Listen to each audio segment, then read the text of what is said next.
Hello friends, எல்லாருக்கும் வணக்கம். இன்றைக்கி நம்ம நிக்கிஸ் கிச்சனில் நம்ம எல்லாருக்கும் ரொம்ப பிடிச்ச தயிர் சாதத்து கூட ரொம்ப அட்டகாசமாக போகிற மாதிரி அருமையான உடனே செய்யக்கூடிய இன்ஸ்டன்ட் மேங்கோ பிக்கிள் எப்படி செய்கிறதுன்னு பார்க்கலாங்க. இந்த மாங்காய் ஊறுகாய் சாப்பிட்றதுக்கு ரொம்ப நல்லாயிருக்கும். நான் இன்றைக்கி கம்மியான குவான்டிட்டியில் செய்ய போகிறேன். பாருங்கள், அதுக்கு நான் இன்றைக்கி ஒரு பவுலில் அந்த கிளிமூக்கு மாங்கான்னு சொல்லுவாங்க இல்லைங்களா, அந்த மாங்காய் கொஞ்சம் நல்லா புளிப்பாக தான் இருந்தது. அதை பழுத்திருக்கக்கூடாது, ரா மேங்கோ பச்சை காயை இந்த மாதிரி கட் பண்ணி இந்த அளவுக்கு சைஸில் கட் பண்ணி எடுத்திருக்கேன். இது எனக்கு ஒரு கப் கட் பண்ணதுக்கப்புறம் பீஸ் 1 கப் வருது. இப்போ அதை இந்த பவுலில் சேர்த்துட்டு இதில் ஒரு 1/4 டீஸ்பூன் அளவுக்கு மஞ்சத்தூள், அப்புறமா நான் எடுத்துருக்கிற ஸ்பூன்லேயே காரத்துக்கு தகுந்த மாதிரி காரப்பொடி சேர்த்துக்க போகிறேன். இதில் ஒரு 1லேருந்து 2 ஸ்பூன் அளவுக்கு காரப்பொடி. காரமும் புளிப்பும் அதிகமாக இருந்தால் தான் ஊறுகாய் ஏதாவது கூட தொட்டு சாப்பிட்டோம் அப்படின்னா நல்லாயிருக்கும். இப்போ பாருங்கள், அதில் நான் ஒரு 1.5 ஸ்பூன் அளவுக்கு, அதை விட கொஞ்சம் அதிகமாகவே நம்ம சேர்த்துக்கலாம். அப்போ தான் காரம் இருக்கும். நான் சேர்த்தது கொஞ்சம் காரம் கம்மியாக தான் இருந்தது. இப்போ இதில் வறுத்து அரைச்ச வெந்தயத்தூள் ஒரு 1/4 டீஸ்பூன், அதை விட அதிகமாக சேர்க்க வேண்டாம், கசப்பாயிரும்.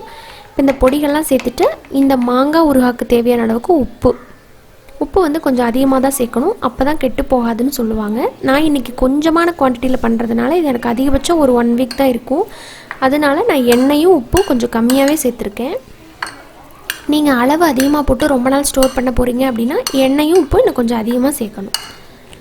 இப்போ நம்ம சேர்த்த பொடிகள்லாம் சேர்த்துட்டு நல்லா இதை மிக்ஸ் பண்ணி விட்டுட்டு இதை ஒரு 1/4 மணி நேரத்துலேருந்து அரை மணி நேரம் வரைக்கும் அப்படியே விட்டுடலாம். கொஞ்சம் நேரம் மட்டும் ஊறட்டும், ரொம்ப நேரம் வேண்டாம். கொஞ்சம் நேரம் ஊறினதுக்கப்புறமா நம்ம தாளிச்சிக்கலாம்.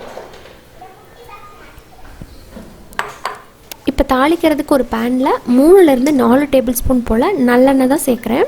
நல்லெண்ணெய் சேர்த்து பண்ணால் தான் ஊறுகாயெல்லாம் நல்லாயிருக்கும், உடம்புக்கும் ரொம்ப நல்லதும் கூட.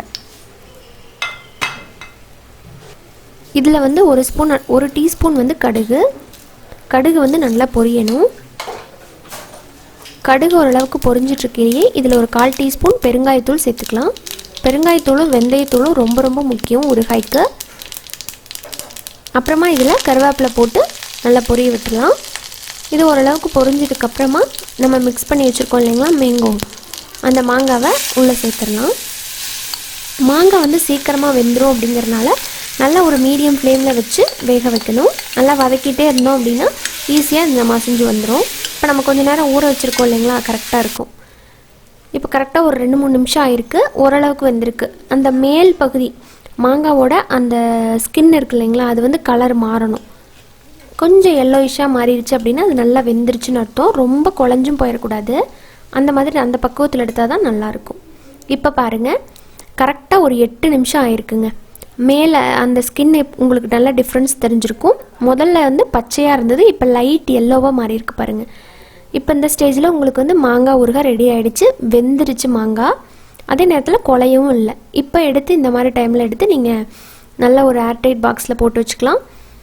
நல்லா தண்ணி படாத ஸ்பூனாக எடுத்து யூஸ் பண்ணி நீங்கள் சாப்பிட்லாம். வெளியே வச்சுக்கலாம். ஃப்ரிட்ஜில் வச்சுருந்தீங்கன்னா 1 மாதம் வரைக்கும் கிடாது. வெளியே வச்சுருந்தீங்கன்னா 1 வீக் வரைக்கும் நீங்கள் வச்சுக்கலாம். இந்த மாதிரி மாங்காய் ஊறுகாவை செஞ்சு பார்த்துட்டு ஃபீட்பேக் கொடுங்க. இந்த வீடியோ பிடிச்சிருந்ததுன்னா நம்ம சேனல் நிக்கிஸ் கிச்சனை மறக்காமல் சப்ஸ்கிரைப் பண்ணிவிட்டு கூட இருக்கிற பெல் சிம்பிளை அழுத்தி விட்டுருங்க. மீண்டும் சந்திக்கலாம். நன்றி, வணக்கம்.